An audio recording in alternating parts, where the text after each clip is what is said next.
Bien, ahí estamos en directo con este segundo encuentro de un viaje del miedo al amor,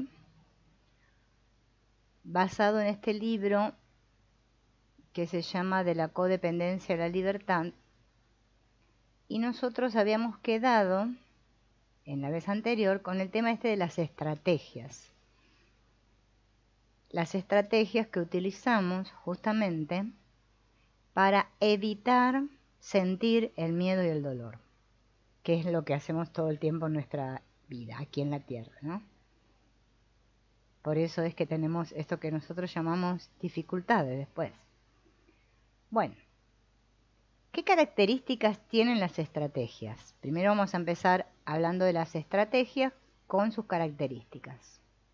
Una de las características, la primera de las estrategias, es que todas son formas de afectar a la otra persona para cambiar su comportamiento, para que nosotros podamos conseguir lo que queremos de la otra persona. Es una forma de intentar cambiar la situación desde la decepción a la gratificación.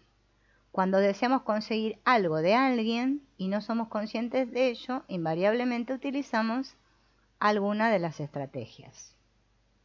Otra característica que tienen las estrategias es que forman parte de nuestra personalidad y nuestra capa de protección.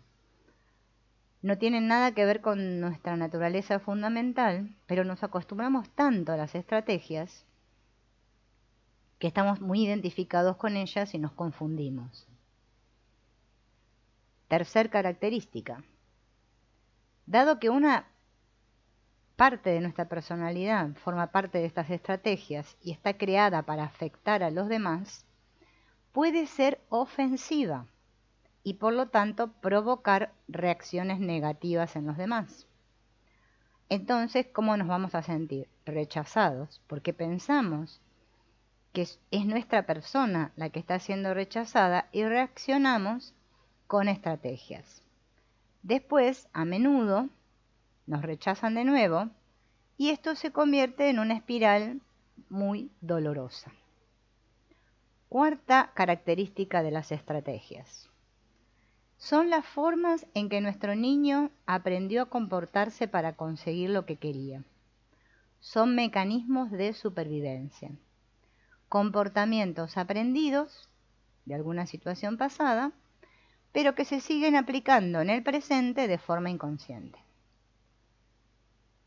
Quinta característica. Para dejar de usar una estrategia debemos sentir la vulnerabilidad que subyace tras la estrategia. Sexta característica. Cuando nuestras estrategias funcionan, nos aferramos a ellas durante más tiempo y es así más difícil tener conciencia de las mismas. Séptima característica. Es extremadamente difícil reconocer nuestras propias estrategias.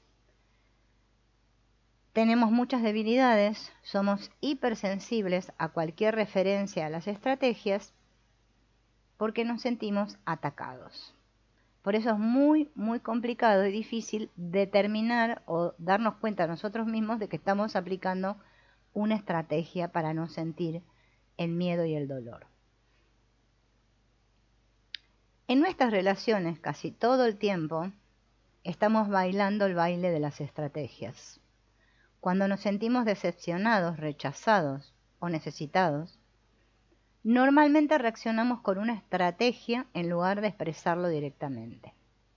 Entonces el otro reacciona a nuestra estrategia con su propia estrategia y comienza una danza de las estrategias. Esto acaba en un conflicto, un distanciamiento y dolor. Bien.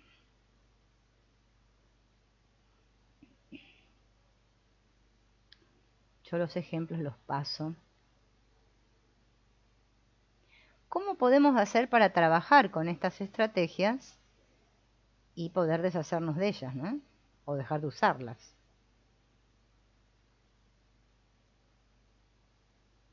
Trabajar con las estrategias es una oportunidad para darnos cuenta de muchos juegos inconscientes que todos jugamos y con los que nos hacemos mucho daño. Al traer a la conciencia a este hecho, profundizamos nuestra meditación y nuestra habilidad para intimar, porque las estrategias sabotean la intimidad. Pero al desarrollar la conciencia de cuándo y cómo utilizamos las estrategias, aumentamos nuestra habilidad para ser cuidadosos con los demás. Cuando yo comienzo a ser más consciente de mis estrategias, a menudo me voy a empezar a juzgar por lo que veo, pero tengo que abordar cada una de ellas con compasión, como si fuera un científico que estoy explorando mi mundo interior, mi comportamiento inconsciente. Es en el desarrollo de una relación con otro, ya sea de pareja o con una amistad, que nos provocamos mutuamente. Tenemos tendencia a sentirnos atraídos por aquellas personas que son las que más nos provocan. El otro nos obligará a revivir nuestra experiencia anterior. Y si no tenemos conciencia de ello, será fácil que nos deslicemos inconscientemente al uso de estrategias y que sigamos reforzando nuestras convicciones negativas del pasado, de que tenemos que luchar, de que siempre nos van a rechazar, etcétera, etcétera. Cada momento que pasa es una nueva oportunidad para traer conciencia al presente, en lugar de vivir en los efectos del pasado. Siempre que usamos una estrategia, no estamos conectando con el otro. Resulta que no nos damos cuenta que no lo estamos haciendo, no somos conscientes, pero cuando sentimos el dolor de no conectar, ahí tenemos el indicio o la indicación de que justamente estamos usando una estrategia. Son como dos niños hambrientos que reaccionan porque no conectan uno con el otro. Si pudiéramos darnos cuenta de que las estrategias realmente no funcionan, dejaríamos de usarlas. Lamentablemente es más fácil decirlo que hacerlo. Usamos las estrategias porque esconden un profundo miedo interior de no conseguir lo que queremos o necesitamos. Se trata de una desconfianza básica en la benevolencia de la existencia, y que proviene justamente de estas heridas debido a la vergüenza, al shock y al abandono.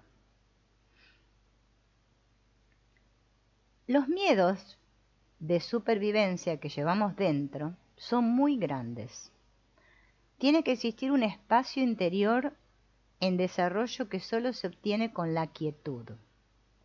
La práctica de la meditación nos puede conectar con la armonía de la existencia y nos enseña gradualmente a dejarnos ir y volver a confiar. Vamos a hacer una serie de ejercicios para identificar nuestras estrategias. Estos ejercicios, bueno, obviamente que después esto se sube y queda grabado, así que después lo pueden volver a escuchar, o si quieren pueden anotar los ejercicios mientras los voy diciendo y los vamos haciendo, o pueden hacerlo directamente, ejecutarlo junto conmigo, ¿no? Bien. Pregunta para comenzar este ejercicio. ¿A qué recurro cuando yo necesito satisfacer una necesidad? O sea, me tengo que fijar.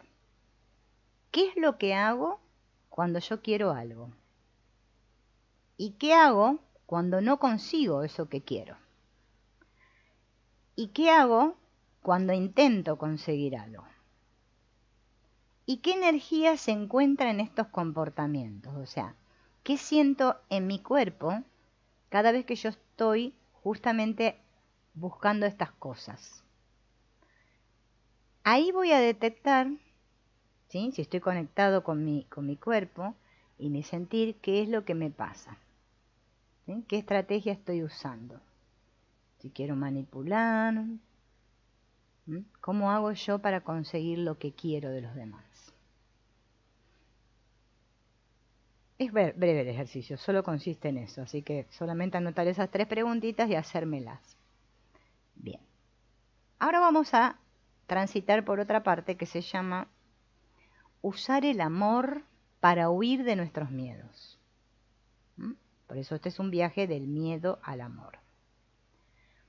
Primero, vamos a enfrentarnos a nuestros engaños sobre el amor. Todos nosotros vivimos engañados acerca de lo que es el amor. O sea, tenemos conceptos acerca de lo que es el amor, pero no sabemos lo que es el amor. Por eso es como que no sabemos amar. Bueno, para eso estamos aquí. Entonces, gran parte de nuestro condicionamiento está basado en evitar el miedo y el dolor. Eso es lo que hacemos todo el tiempo nosotros, todos aquí en la Tierra, por más que digamos que no lo hacemos. Todos queremos evitar el miedo y el dolor. A nadie le gusta sentir miedo ni sentir dolor. Bien.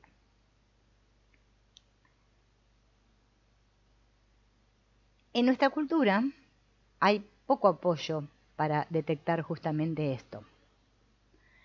Sería difícil entrar, por ejemplo, a un supermercado y oír por los altavoces alguna canción que hable del gozo, de penetrar en nuestro interior, de sentir el dolor, lo importante que es esto. Bien. Bien. Por lo general lo que escuchamos siempre son quejas. Eso estamos muy entrenados en quejarnos, sí, somos todos muy quejones. Bien. Estamos condicionados a escapar de nosotros mismos a través del encuentro con el amor. Creemos que el amor, si encontramos el amor, no vamos a sentir dolor.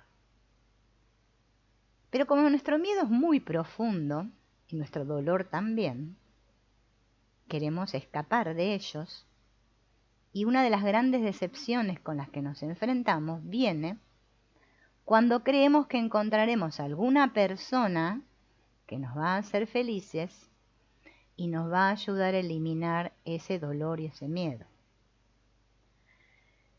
Y no nos damos cuenta de que nuestra búsqueda y nuestros dramas amorosos son una forma muy eficaz de evitarnos a nosotros mismos.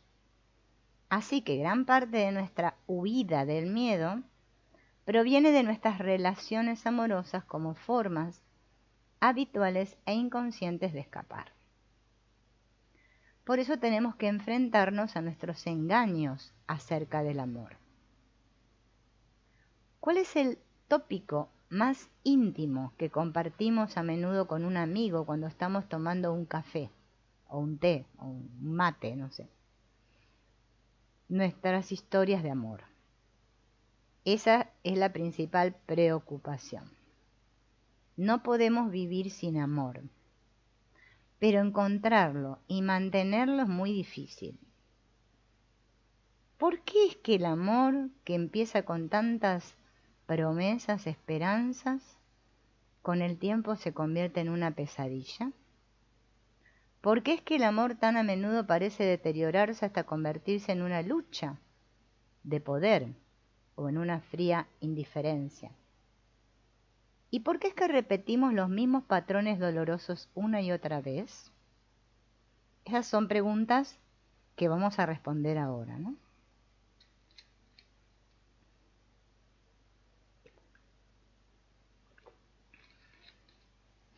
Van a escuchar ahora la respuesta a los porqués. Es imposible encontrar y mantener el amor hasta que no nos hemos enfrentado a nuestros miedos y hemos empezado a trabajar con ellos. Hasta entonces nuestras relaciones amorosas van a ser solo una forma de intentar evitar enfrentarnos con el miedo. Veremos ahora 3 estrategias que usamos para evitar el miedo. 1. Nos aferramos al convencimiento de que encontraremos a alguien que nos librará del miedo y del dolor, especialmente del miedo a nuestra soledad. 2. Nos engañamos creyendo que somos autosuficientes y que básicamente podemos arreglárnoslas solos. 3. creemos que cuando surge el miedo o el dolor es por culpa de algo o alguien del exterior. O sea que los 3 engaños sobre el amor son: 1. Encontraré la persona perfecta. 2. Puedo arreglármelas solo o sola. 3. Todo es culpa suya. Estos son grandes engaños que hay que superar. Muy grandes. Mucho más grandes de lo que podemos imaginar. Llevan capas y capas de engaño. Traspasamos una capa solo para darnos cuenta de que luego hay otra más. Las creencias erróneas y los comportamientos que les siguen quedan al descubierto en cuanto nos abrimos a otra persona. A menos que les dejemos al descubierto y nos hagamos conscientes de ellos, sabotearán continuamente nuestros esfuerzos por encontrar el amor. Comencemos por la estrategia número 1, a la cual le vamos a llamar el sueño romántico. Vieron que esto del romanticismo es como... Hola Shirley, bienvenida. Esto del sueño romántico.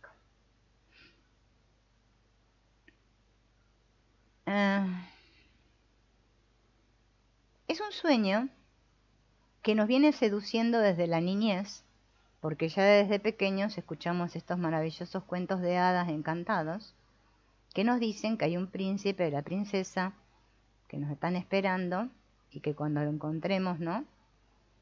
Bueno, todos nuestros sueños se van a hacer realidad. A un nivel más profundo, es una voz que dice: cuando encuentres a la persona correcta, se te va a acabar el dolor y la soledad. Esa persona te va a comprender, te va a amar profundamente, te va a dar todo respeto, apoyo. Bien.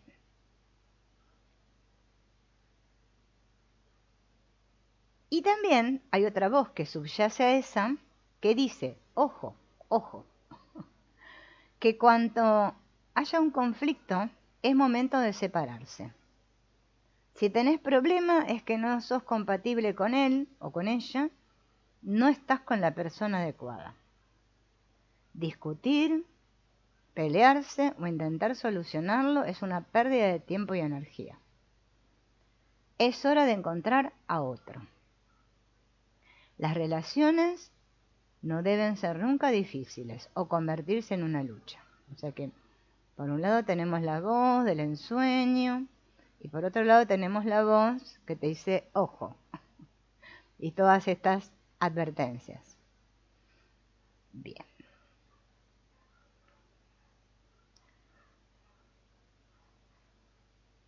Podemos mantener el sueño romántico, ¿sí? Quizá en el noviazgo, en la luna de miel, al principio. Porque somos lo suficientemente inocentes como para mantener todas nuestras proyecciones en otra persona. Entonces creemos que esto es el ideal, la fantasía se mantiene, encima tenemos la carga de hormonas si somos jóvenes, bien. Pero cuando esto se gasta y el tiempo empieza a revelarnos que nuestro amado o amada no es tan perfecto como pensábamos, ahí vienen los problemas. Es entonces cuando o nos conformamos con algún arreglo codependiente o nos vamos, nos mandamos a mudar, o no sé, o lo echamos al otro. Bien,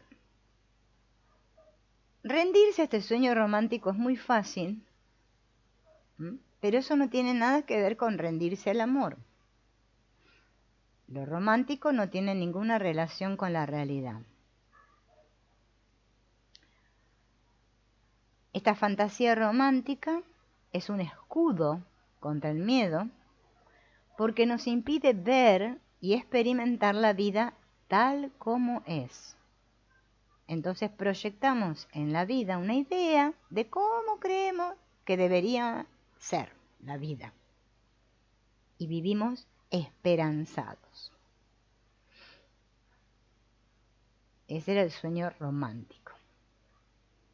Ahora vamos a hablar de la otra estrategia, la número 2, que es la negación y falsa autodependencia. Acá cuenta el autor, ¿no? Que cuando él era pequeño y miraba al exterior, lo que veía era gente que parecía muy autónoma y autosuficiente.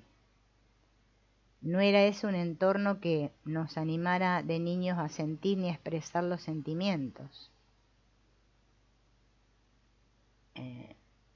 Entonces, de pequeño te inculcan, ¿no?, que la manera correcta de ir por la vida era desarrollando el potencial, trabajando duro, ayudando a los demás, haciendo lo mejor de la mejor manera posible.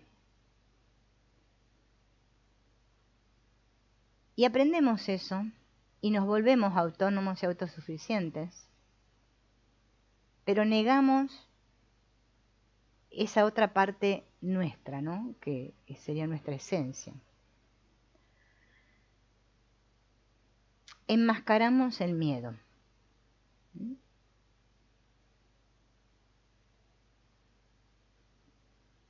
Porque creemos que nosotros podemos cuidar de nosotros mismos y aceptar nuestra soledad porque así son las cosas.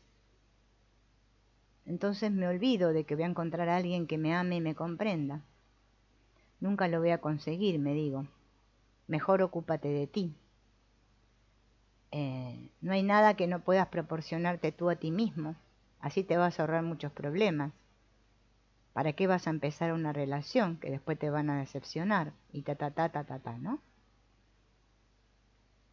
Tenemos miedo a sentirnos vulnerables. Bien. Es una fantasía de autodependencia, ¿no?, que la descubrimos haciendo otras cosas, trabajando mucho. Bien. Créanme que puedo con todo, ¿no?, como sentirme como invulnerable, es también como una hipnosis en la que caemos. Y decimos, bueno, tengo que seguir adelante, simulando que todo va bien, de que no necesito nada. ¿Bien? Y en un punto nos damos cuenta de que no nos sirve, ¿no? Porque es como una ilusión de autodependencia. Nos escondemos en un aislamiento en donde nunca nos vamos a ver obligados a reconocer o enfrentar el miedo. Y no es hasta que salimos de nuestro aislamiento y nos atrevemos a acercarnos a alguien que aparecen los miedos. Y el precio que pagamos por esto es no sentir nuestra vulnerabilidad, y si no nos podemos sentir vulnerables, no podemos sentir el amor. Tercera estrategia: ser conscientes de la acusación. Este tema de que echamos la culpa afuera, ¿no? Todo lo que está mal siempre es culpa de otro, o es su problema. De alguna forma, no podemos o no queremos ver que nosotros somos los responsables, o sea, asumir la responsabilidad es lo que más nos cuesta. La otra persona siempre es nuestro espejo. Y esto es lo que más nos cuesta reconocer.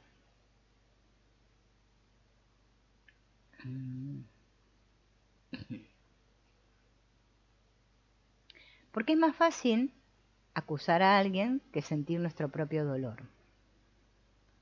Porque la acusación traslada la energía de forma conveniente al otro y así yo evito tener que mirarme a mí mismo. Y todos hacemos esto. Todos. Por más que no lo querramos reconocer, lo hacemos.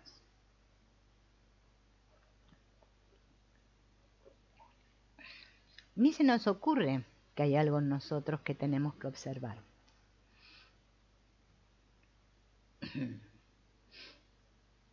Bien.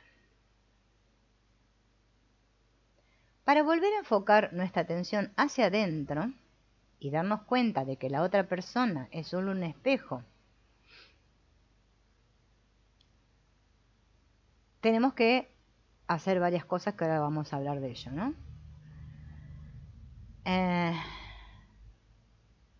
Una de las cosas más difíciles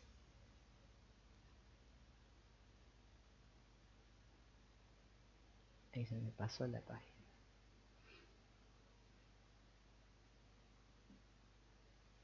Es aprender a distinguir la diferencia.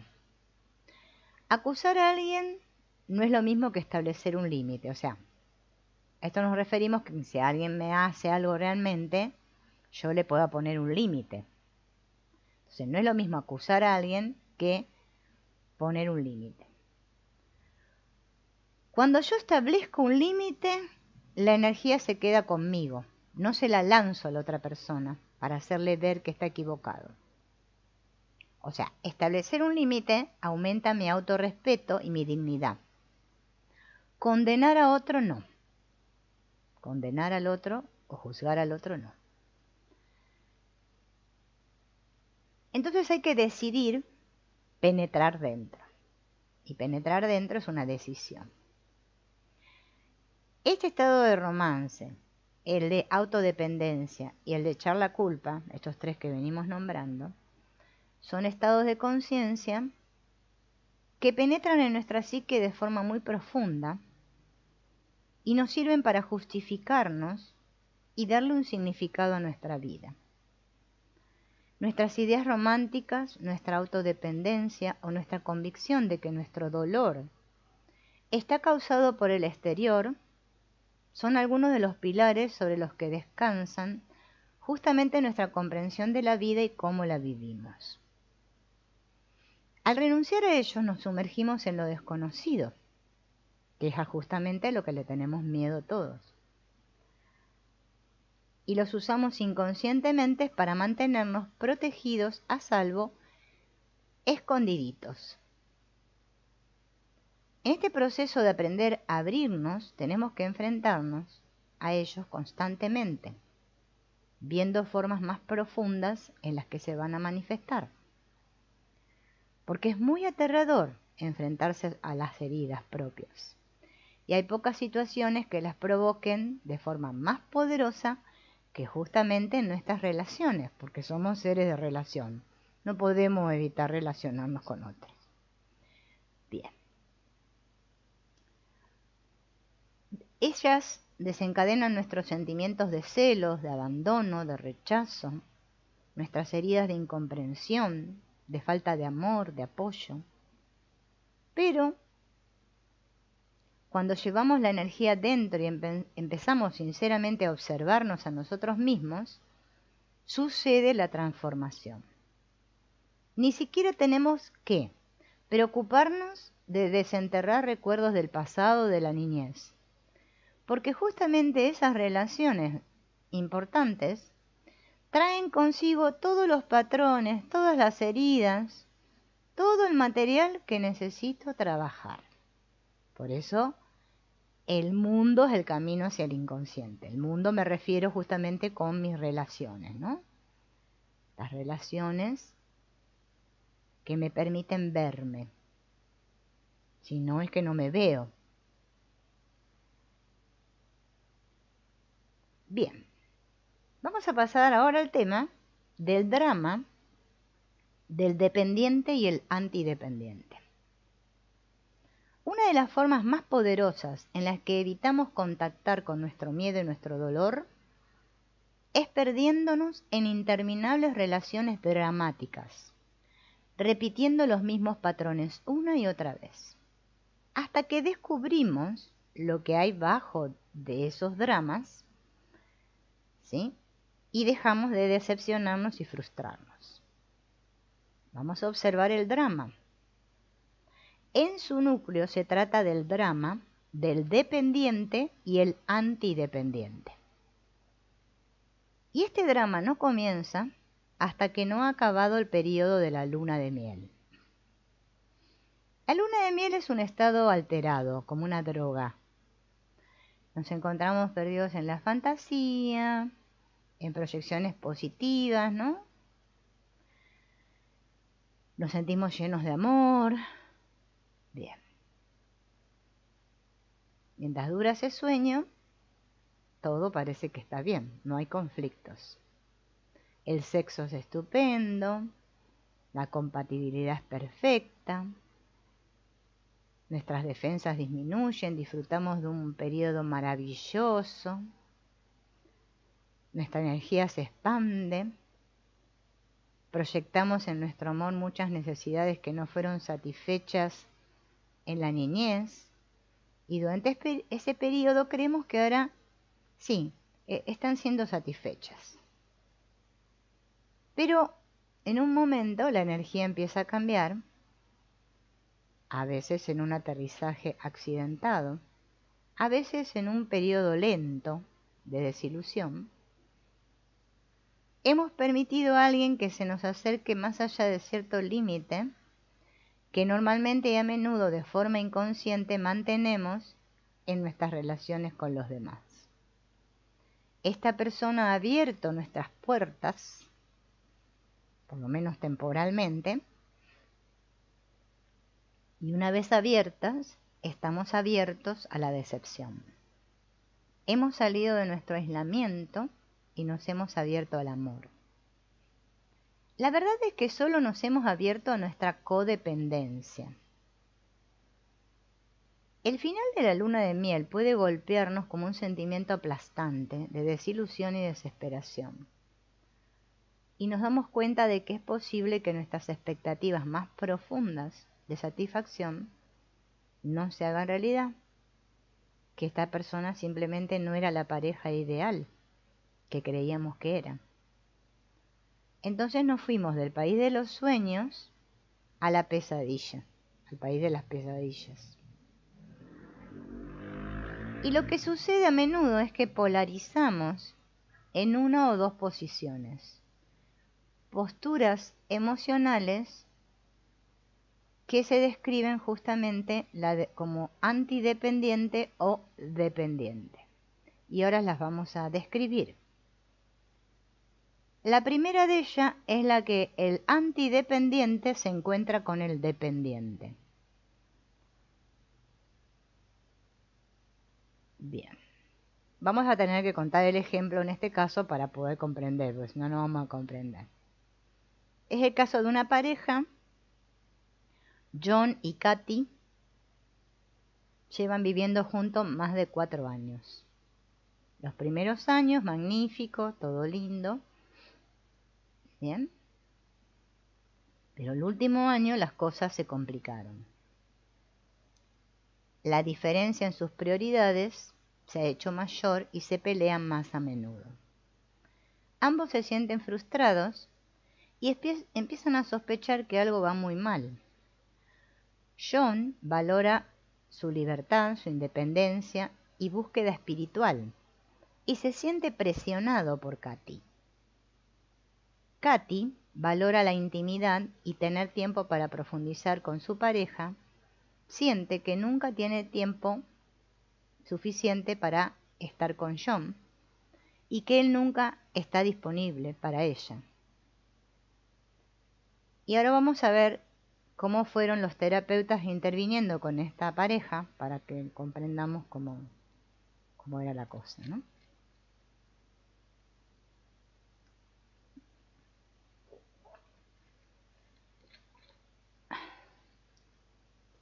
Bien.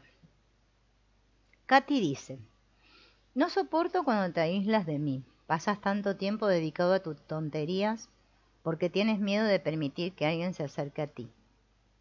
Entonces John le dice: no me importaría acercarme a ti si dejaras de mostrarte tan necesitada. No soporto la forma en que siempre me machacas con lo de acercarse y compartir. Me vuelves loco. Katy le dice: te vuelvo loco porque te aterra pensar que si dejas que se te acerque alguien, no podías controlar todo tanto, ni hacerlo todo el tiempo. Y John dice: y una mierda. Tú estás igualmente interesada en controlar. Tú quieres controlarme a mí, hasta hacerme exactamente como quieres que sea. Tienes tanto miedo de estar sola que quieres esconderte en las relaciones. Eso no es intimidad, es adicción. Y Katy dice: oh, ¿y no es una adicción la forma en que tú estás tan obsesionado todo el tiempo con el trabajo y con todas esas otras actividades tuyas? Y John dice, vale, creo que los dos tenemos algo que observar. Pero no hay forma de solucionar nada de esto a menos que tú medites. Tienes que meditar más. Y Katy le dice, lo que tú llamas meditación es una forma de escape. Lo que nos hace falta es hacer más el amor, no meditar tanto. Y la cosa sigue. Bien. El antidependiente. Bien.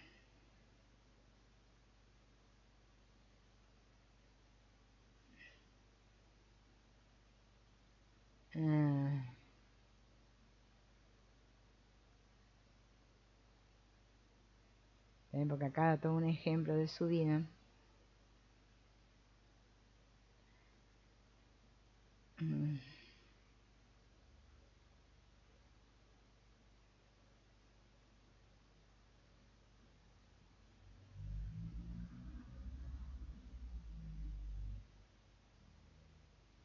Porque ella da el ejemplo con el padre.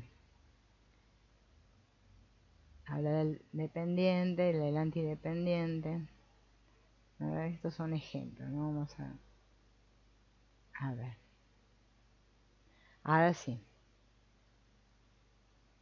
Características de la persona antidependiente. Tenemos que observar bien esto, lo que es un antidependiente y lo que es un dependiente.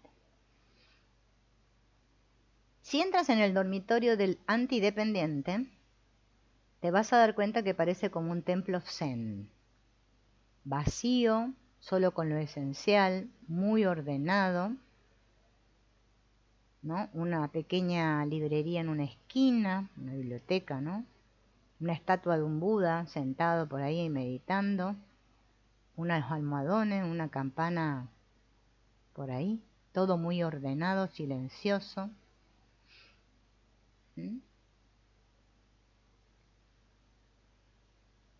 Los dioses del antidependiente son la soledad, la libertad, la meditación. Racionaliza su postura montando un sistema de fe que afirma que la vida consiste en mantener la soledad. Encuentra todo tipo de literatura que apoye justamente su postura. Y puede que le diga a su pareja, mira este párrafo sobre la soledad, esperando que cada nuevo párrafo la convenza a su pareja de su punto de vista. En realidad todos los dioses estos del antidependiente son falsos dioses, porque su soledad, libertad y meditación están encubriendo una profunda necesidad de ser tocado, una profunda necesidad de calor y afecto. Podemos ser muy disciplinados, pero habitualmente la disciplina es una compensación por una inseguridad y vacío que subyacen profundamente. Un antidependiente puede tener cierto conocimiento de lo que es la independencia y la libertad. Su búsqueda de un estado de indiferencia es sincera, pero al mismo tiempo incompleta porque su corazón está cerrado.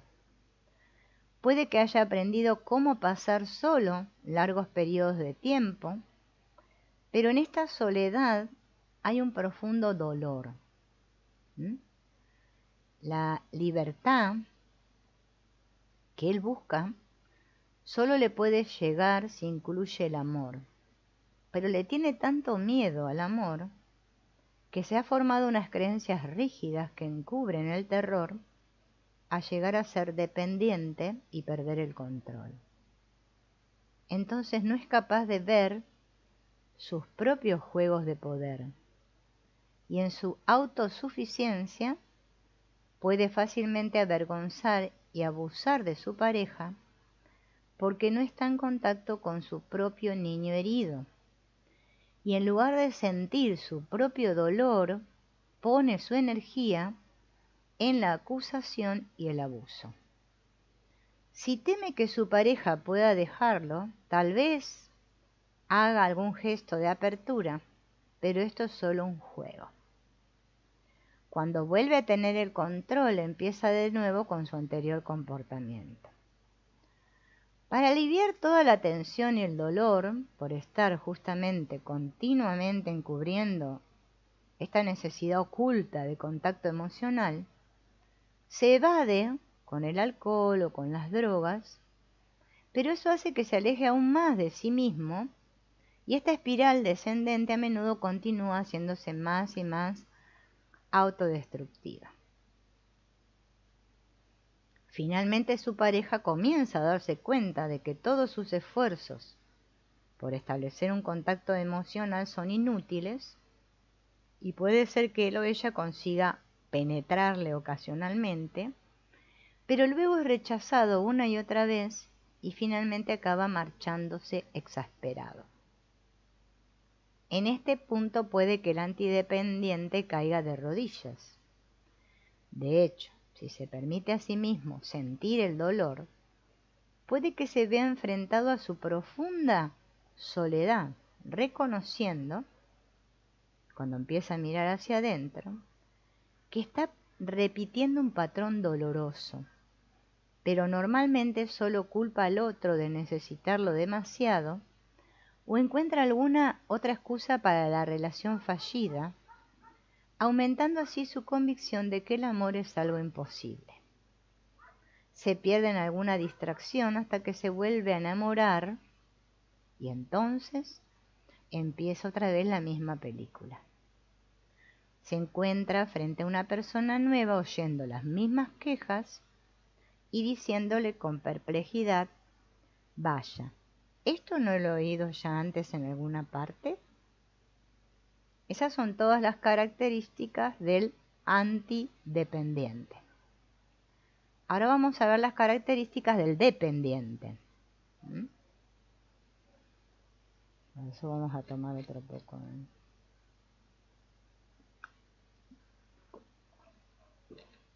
La habitación del dependiente, al contrario de la del antidependiente, no es ningún templo zen.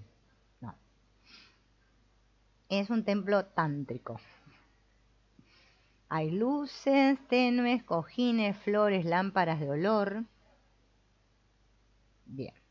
Mientras el antidependiente lee sobre la soledad, la libertad y la independencia, el dependiente solamente habla de compartir, de la intimidad, de la apertura. Bien.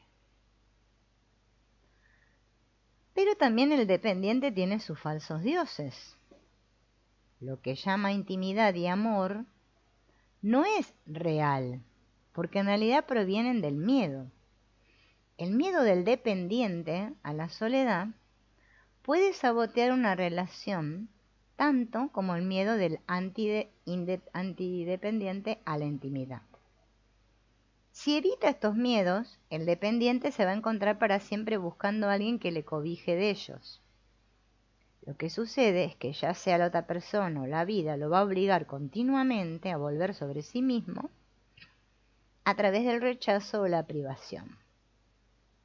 El miedo, o más bien terror del dependiente, es estar solo y que no lo amen. Entonces, en sus esfuerzos por obtener el amor, se desespera y se convierte en un experto en complacer. Aceptarlo todo, mendigar, apoyándose en el otro para conseguir amor, esperando, deseando y sintiéndose frustrado. Perdón. Busca a aquella persona que realmente esté dispuesta a abrirse, que se comprometa con la relación y que no ponga la intimidad como la última de sus prioridades.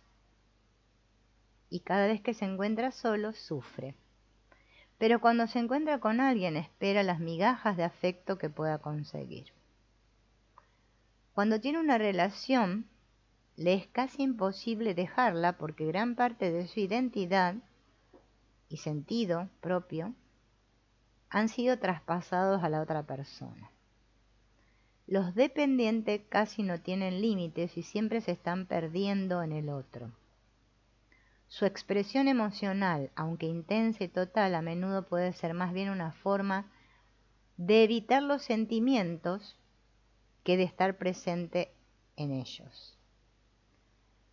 Dado que el antidependiente suele sentirse culpable por su falta de presencia o sentimientos, el dependiente puede usar los sentimientos como forma de manipular a su pareja.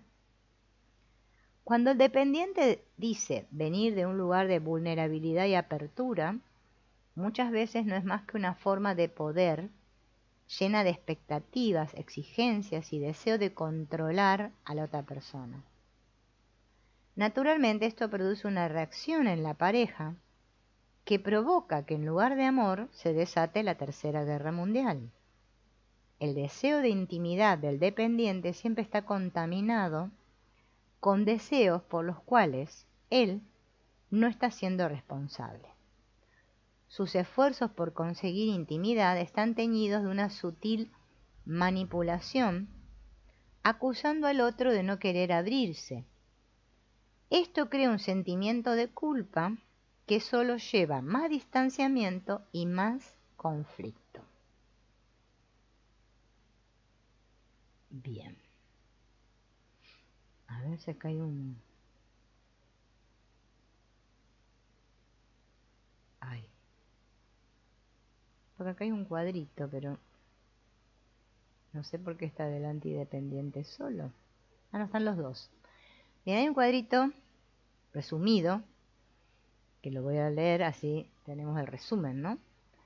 El antidependiente entonces tiene como comportamiento alejar al otro, evitar el acercamiento. Sus falsos dioses son la meditación, la soledad y la libertad. Y sus miedos son a ser absorbido, agobiado, presionado o exigido. El dependiente, su comportamiento es pegajoso, suplicante, exigente. Sus falsos dioses son la intimidad, el acercamiento, compartir el amor.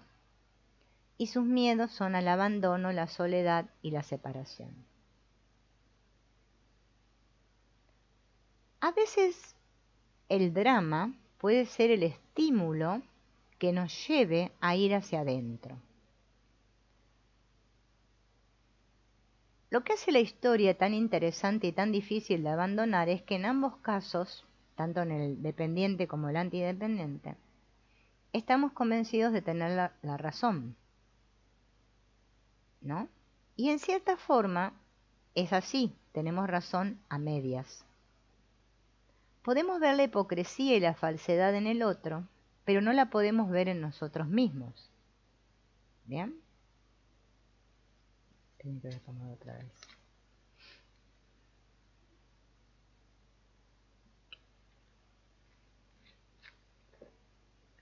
Los dependientes son más de ir a buscar ayuda, ir a terapias, para que los ayuden a que su relación funcione.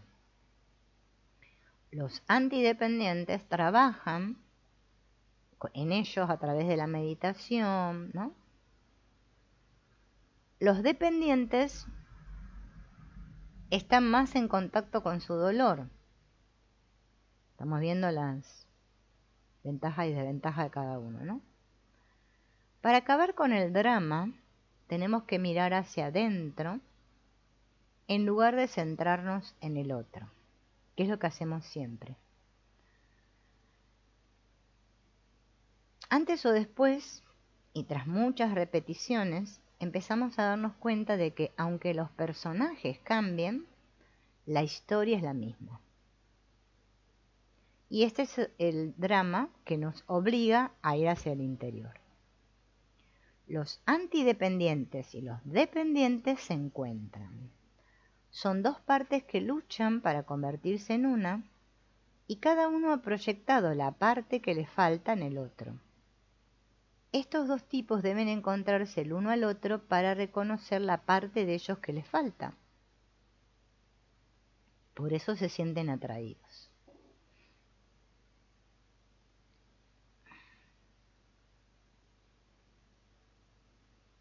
Bien. Un buen punto de partida para empezar a trabajar con esto y no perdernos en el drama es la desesperación. Sí, aunque les parezca raro. Es fácil llegar al punto de sentirse desesperado y pensar que nunca lo vas a poder solucionar o que nunca va a llegar el amor de tu vida, ¿no? Pero llegar a ese punto es bueno, porque nos da la motivación suficiente para hacer el trabajo interior que necesitamos hacer. Estos patrones no se resolverán solos, simplemente por observar los problemas de nuestra relación, por cuestionar la compatibilidad con nuestra pareja o por estar convencidos de que el problema es del otro. No lo vamos a solucionar desde fuera, tenemos que trabajarlo dentro. No vamos a resolver este desastre sin llegar hasta las raíces. Todos llevamos dentro tanto a un antidependiente como a un dependiente, cosa que podemos descubrir en diferentes relaciones o en una sola, pero antes o después tenemos que penetrar tanto nuestro miedo a la soledad como nuestro miedo a la intimidad. A las dos cosas le tenemos miedo.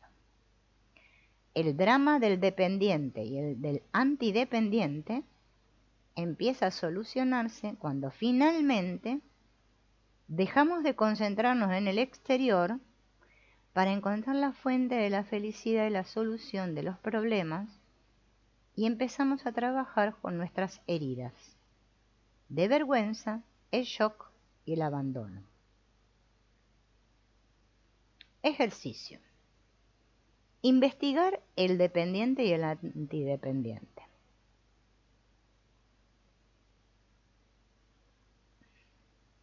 Primero me tengo que preguntar si yo soy dependiente o antidependiente en mis relaciones.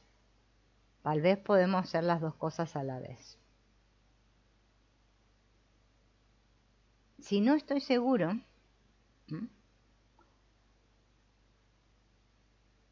y necesito ahondar más, ahora vamos a ver bien claro la postura de cada uno de ellos. El antidependiente, si yo he descubierto que mi postura es la del antidependiente, me tengo que permitir sintonizar con las formas en que me protejo de alguien que se acerca demasiado. Y reconocer, sin juzgarme, ¿no?, que si me estoy protegiendo es porque en el fondo existe un miedo profundo y válido. Imagínate que formas un escudo y lo usas para mantener a distancia a la persona a la que estás o has estado unido. Siente la energía de ese escudo y siente a la persona que está detrás del escudo. Y pregúntate, ¿de qué te estás protegiendo? 1. ¿Tienes miedo de perderte en la otra persona? ¿De dejar de saber lo que quieres o de no poder volver a sentirte a ti mismo? 2. ¿Tienes miedo de que se aprovechen de tu corazón? ¿Miedo de que si abres tu corazón la otra persona te va a arrastrar con su dolor? ¿Miedo de que tendrás que ocuparte de él o ella? 3. ¿Sientes que necesitas espacio? Espacio para encontrarte a ti mismo y que no te exijan nada, espacio para investigar tu creatividad y tu silencio. ¿Tienes miedo de que si dejas entrar a alguien te va a asfixiar y que no vas a poder respirar? 4. ¿Te sientes irritado o enfadado cuando intuyes las expectativas de la otra persona? ¿Sientes ira porque no quieres tener que vivir para estar a la altura de sus exigencias y expectativas? ¿Sientes ira porque la otra persona no está dispuesta a ser responsable de su propio dolor? 5. ¿Sientes a un nivel profundo que nunca te comprenderán y que si te abres a alguien esa persona abusará de ti, te manipulará o te rechazará? Al sentir ese niño interior, ¿conectas con una profunda desconfianza? ¿Está tu niño interior hambriento de amor y aceptación, pero temeroso de que abusarán de él o lo traicionarán? Todas esas preguntas son las que yo me tengo que hacer si es que soy antidependiente. Ahora, si yo creo que soy dependiente, es diferente la forma de investigar. Esperen que tengo que tomar, si no puedo.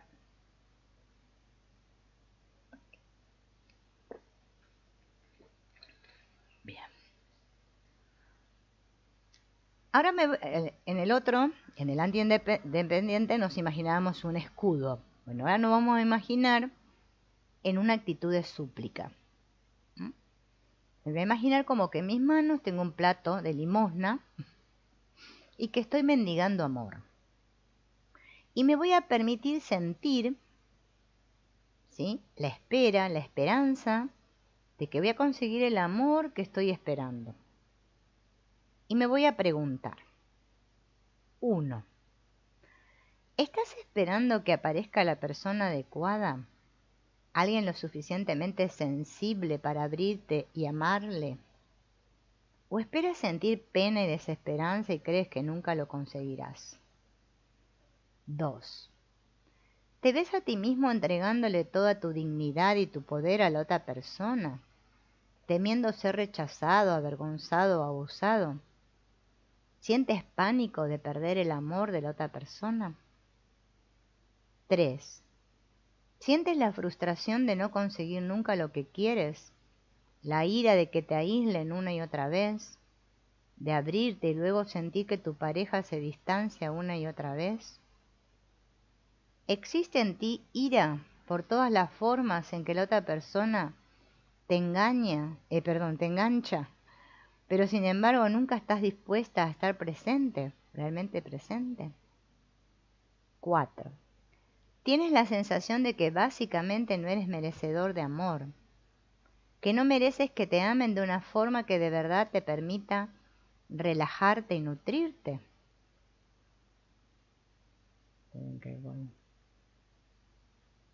Esas son las preguntas del dependiente. Bien. Ahora, hablando del miedo, ¿de dónde viene este miedo?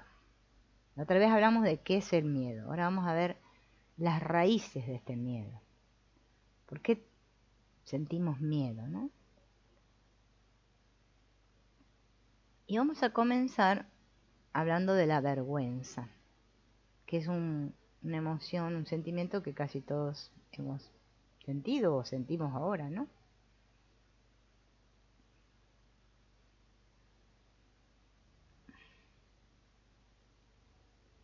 Nuestro miedo tiene muchas capas. Algunas de ellas son existenciales, como por ejemplo el miedo de ser mortal y enfrentarme a la muerte. El miedo que surge de esa increíble vulnerabilidad que no podemos ni eliminar ni ignorar. No obstante, cuando estamos bien con nosotros mismos, podemos enfrentarnos a esa verdad con confianza, con gracia e incluso con rendición. Para enfrentarnos a ese miedo tenemos que sanar nuestra vergüenza. La vergüenza nos roba el poder y la claridad para enfrentar las incertidumbres de la vida. Y nos roba también la habilidad para vivir la vida con totalidad, coraje y alegría, de forma amplia y creativa.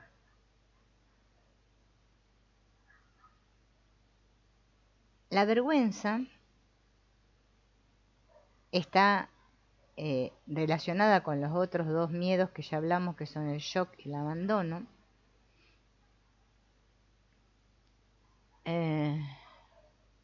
Pero se experimenta de forma diferente que el shock y el abandono.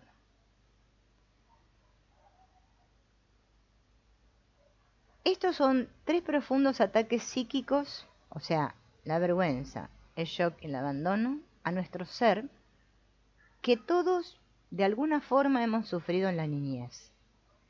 Y para ser capaces de regresar a nuestro estado natural de poder, ¿sí?, poder recuperar nuestro poder, tenemos que enfrentarnos a nuestros miedos, volvernos conscientes de ellos y sanarlos. Después vamos a ver eso más adelante, ¿eh? Pero ahora vamos a ver de qué se trata cada uno. Vamos a comenzar por la mentalidad de la vergüenza. En el misticismo oriental se describe el viaje para encontrarnos a nosotros mismos como un trayecto que va desde la mente al corazón. En gran manera lo que nos mantiene atados a la mente y nos bloquea el corazón es una antigua falsa identidad comprometida y condicionada que en el fondo se considera inadecuada e indigna. Y a esta parte de nosotros podríamos llamarle la mentalidad de la vergüenza. Está llena de creencias negativas sobre sí misma y sobre la vida en general. Corta nuestra energía y mantiene nuestro espíritu encarcelado. La vergüenza no tiene nada que ver con quienes somos realmente. Es simplemente un estado de autohipnosis negativa en el que hemos entrado. Desde el corazón nos vemos a nosotros mismos de manera muy diferente. Desde ahí podemos darnos cuenta de que todos nuestros juicios sobre nosotros mismos y sobre los demás son producto de un condicionamiento. Desde el corazón podemos descubrir esa parte de nosotros que es vital, cariñosa, feliz, espontánea, libre. Podemos ver nuestro viaje de vuelta como un trayecto desde la mentalidad de la vergüenza a la mentalidad del corazón.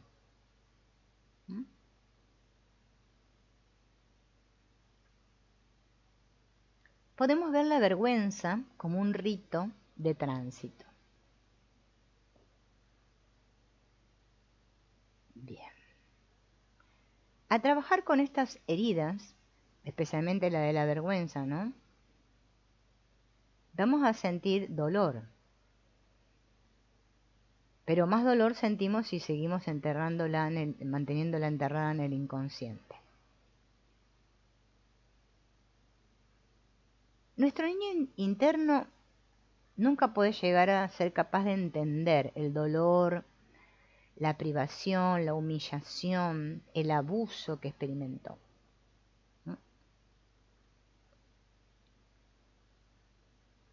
Pero cuando abordamos nuestras experiencias como parte de una búsqueda constante para encontrar nuestra auténtica naturaleza, podemos ver estas experiencias como un rito de tránsito.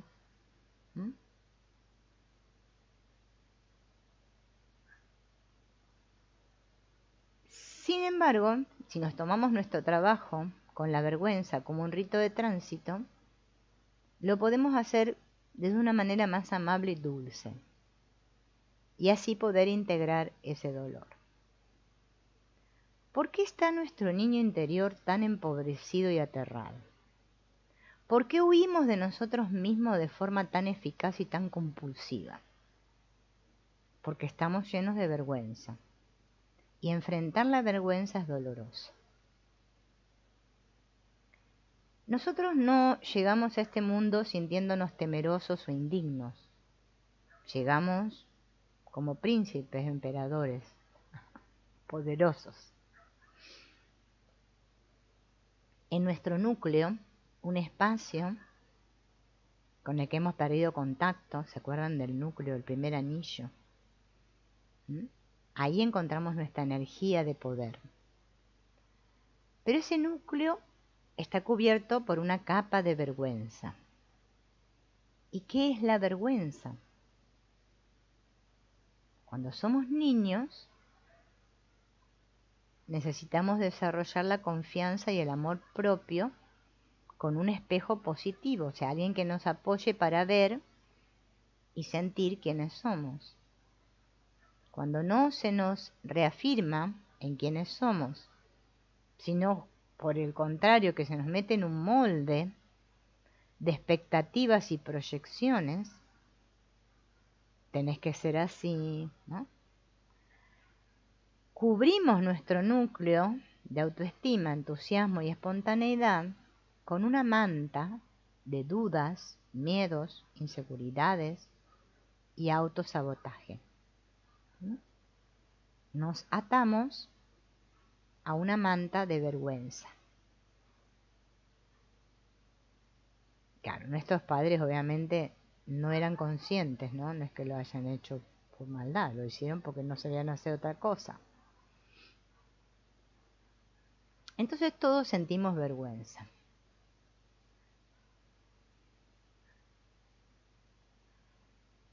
Bien. Ven que acá está dando un ejemplo. La vergüenza es ese estado en el que sientes en tu interior que básicamente estás equivocado. Es un profundo sentimiento interno de humillación. No simplemente por algo específico, sino por todo tu ser. Por culpa de este sentimiento básico de no estar bien, perdemos la conexión con toda nuestra energía vital y con los sentimientos. No confiamos en lo que nos está sucediendo dentro y entonces ahí perdemos la habilidad para sentir y también la habilidad para expresarnos, o sea, para poder decir qué nos pasa, qué es lo que nos pasa a todos, ¿no? Este sentimiento está siempre presente. Algunos lo tenemos todo el tiempo. Otros lo hemos cubierto bastante bien con buenas compensaciones.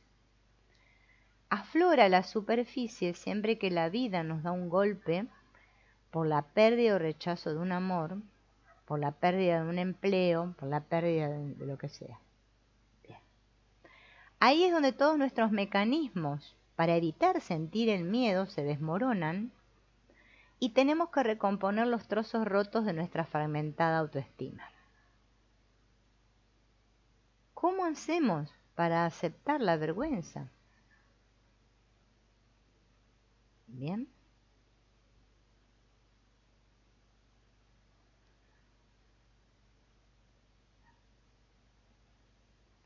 Aunque hayamos cubierto nuestra vergüenza, la crítica o el rechazo pueden desmontar hasta las mejores compensaciones de la vergüenza.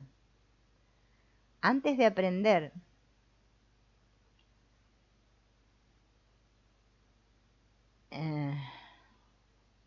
lo que es la vergüenza, tenemos que darnos un espacio para aceptar la vergüenza y dejar de evitar sentirla.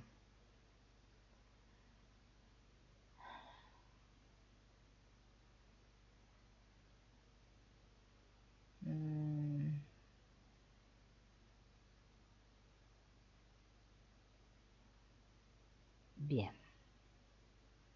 Las causas de la vergüenza.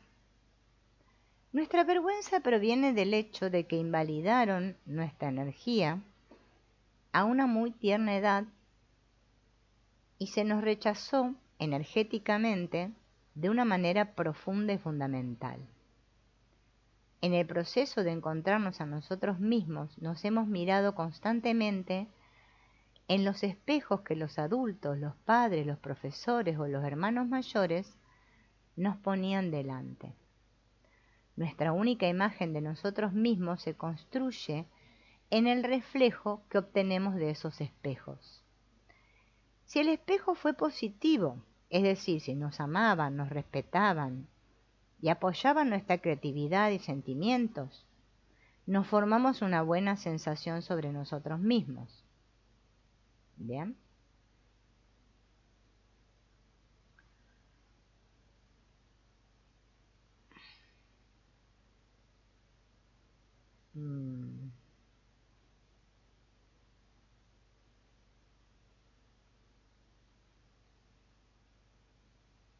Si recibimos por respuesta una energía de amor, por ejemplo, que nos decía, muy bien, sigue así, entonces nosotros continuamos desarrollando e investigando la energía.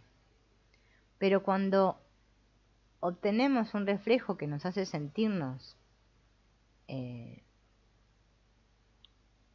perdón, si tenemos un reflejo, ¿no?, que nos hace sentirnos tenidos en cuenta, deseados, amados, ¿no?, vamos a ir evolucionando en eso.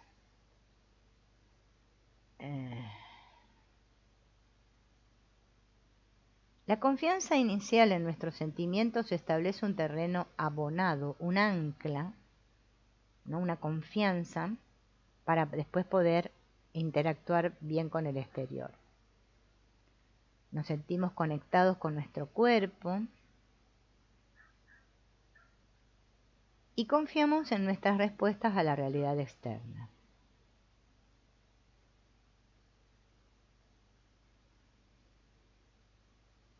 Pero ¿qué pasa cuando no tuvimos ese reflejo? Un reflejo positivo.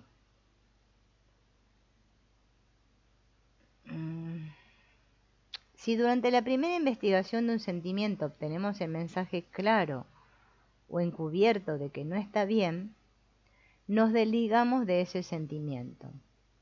De niños somos muy sensibles y vulnerables y estamos tan necesitados de la aprobación y del amor de los que nos rodean, que no hace falta gran cosa para disuadirnos del aprendizaje sobre nuestra energía. Hemos vivido en un mundo en el que, en busca de aprobación, siempre estuvimos pendientes de la mirada, la expresión y la energía de los mayores, y para conseguirla decidimos adaptarnos, porque nuestra supervivencia dependía de ellos. Nos pasaron un guión basado en los valores de nuestros padres, su cultura, que a menudo era represiva y negativa. A todos se nos ha avergonzado de alguna forma, algunos más, otros menos. ¿Bien?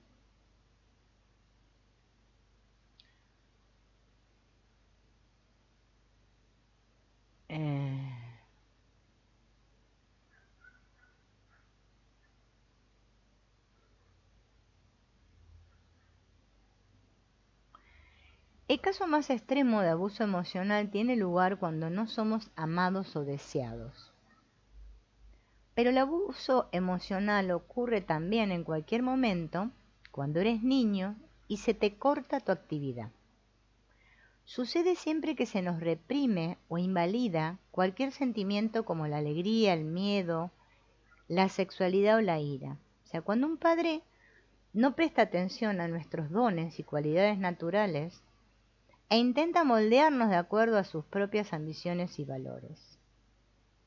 Abuso es cuando un padre o una madre no tienen tiempo para estar con nosotros, no nos escuchan cuando les hablamos, o cuando nos tratan con condescendencia basándose en el convencimiento de que los niños son demasiado inmaduros para tener sentimientos u opiniones válidas.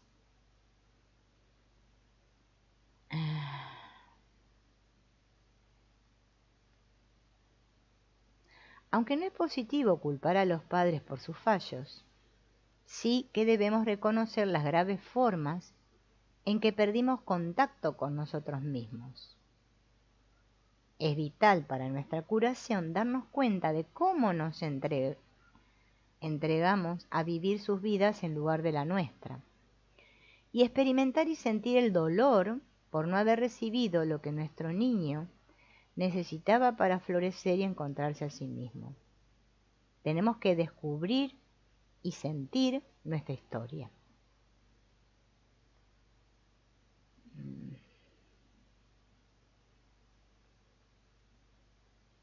Es decir, que de niños lo que hemos hecho es renunciar a nuestra energía a cambio de recibir amor. Todos tuvimos que hacer lo mismo, porque necesitábamos sentir amor, ¿no? Entonces todos nos transformamos en los que los demás querían que fuéramos, ¿no? Tuvimos que transigir inconscientemente.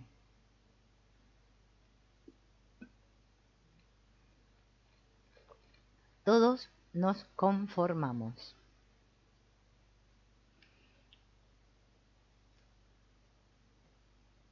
Perdimos nuestra alegría interior, la confianza y el amor por nosotros mismos.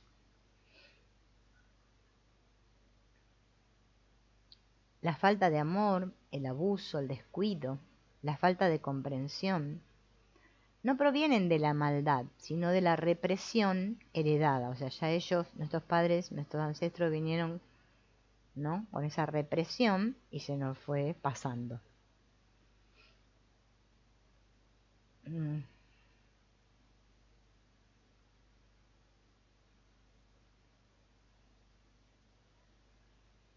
Bien.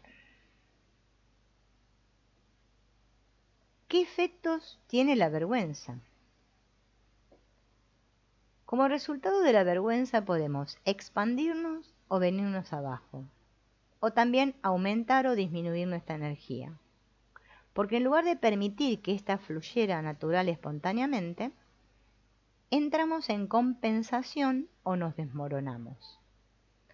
Los que se desmoronan buscan más a menudo trabajar con la vergüenza, porque en un estado disminuido y hundido es más fácil darse cuenta de la necesidad de trabajar algo.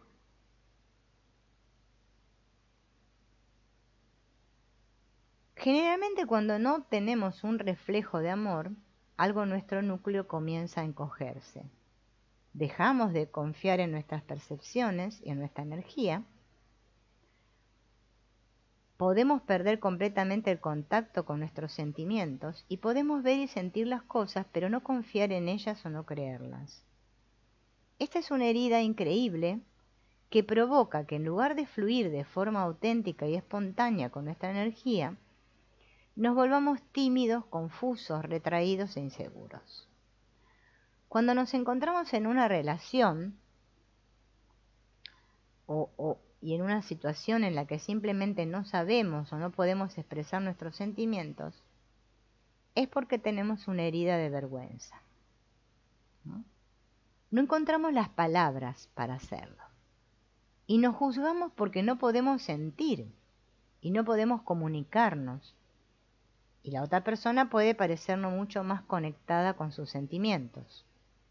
Y esto nos lleva a compararnos y a la competencia, a la rivalidad, y esos nudos internos se van haciendo más y más fuertes. No sabemos lo que sentimos o no podemos expresarnos. Nos juzgamos y el agujero se hace más y más profundo. Y no te ayuda mucho si alguien viene y te dice, sos muy mental, estás muy en la cabeza, tenés que conectar con tu energía. Por más que te lo digan, cuando tenemos tanta vergüenza nos olvidamos de que existe cualquier otra forma de sentimiento que no sea la humillación. Hemos transigido durante tanto tiempo y de forma tan habitual que no nos podemos ni imaginar un estado de sentirnos dignos y autorrespetados, o respetados y respetarnos a nosotros mismos, ¿no? Nos acostumbramos a sentirnos humillados y abusados. Entonces esperamos siempre eso. La herida es tan profunda y tan abrumadora que pensamos que nunca podrá curarse. Y para empeorar aún más las cosas, la vergüenza perpetúa más vergüenza. Cuando estamos atados a la vergüenza podemos adoptar fácilmente el papel de payasos o mendigos. Nos encontramos con alguien que nos hace sentir inferiores y entonces, intentando conseguir su atención, nos descubrimos haciendo comentarios estúpidos y humillantes. La persona nos rechaza y entonces nos sentimos más avergonzados. Cuando nos encontramos en estas situaciones estamos simplemente perpetuando nuestra baja autoestima.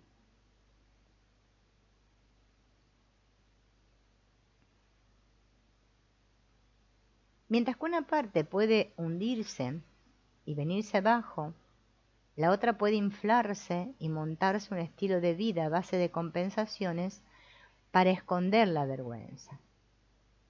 Es mucho más difícil darnos cuenta de nuestra vergüenza y nuestro dolor interno cuando para evitar sentirlos y manejarlos, nos hemos montado un estilo de vida exitoso, de estatus.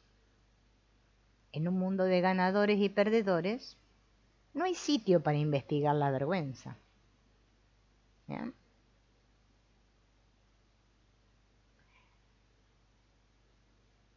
Los que tienen las heridas de vergüenza más profundas son aquellas personas que por fuera parecen ser las más enteras.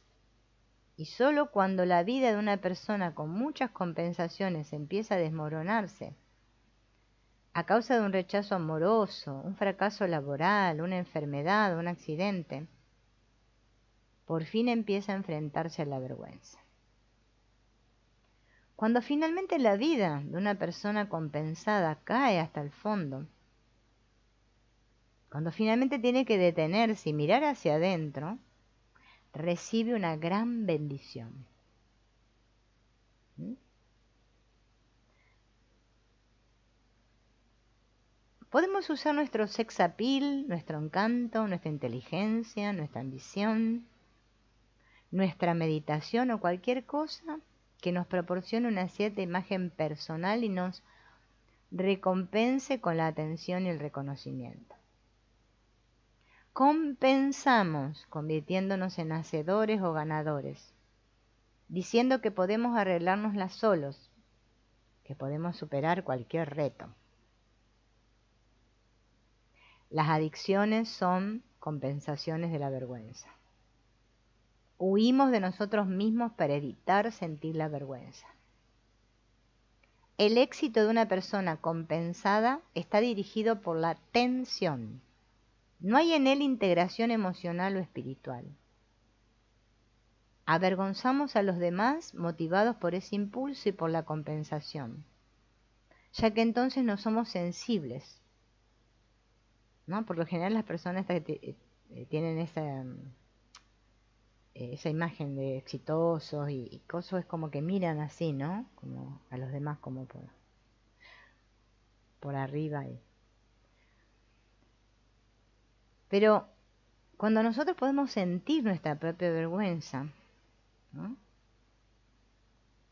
no queremos hacer sentir avergonzado a los demás, porque sabemos lo que se siente, ¿no? Bien, bueno, vamos a dejar aquí, porque después yo tengo que seguir hablando en otros 2 directos y no me va a dar la voz, porque estuve toda la semana media ahí con mi garganta y mi resfrío. Hoy me estoy recuperando. Entonces vamos a guardar un poco. Sigue hablando acá el autor de la vergüenza. Entonces, en la próxima vamos a seguir viendo este tema de la vergüenza y veremos las otras 2 heridas que son el shock y el abuso, que bueno, las vamos a dejar para la próxima. Yo me la voy a marcar acá en el libro para acordarme, porque me olvido. Y nos veremos en la próxima.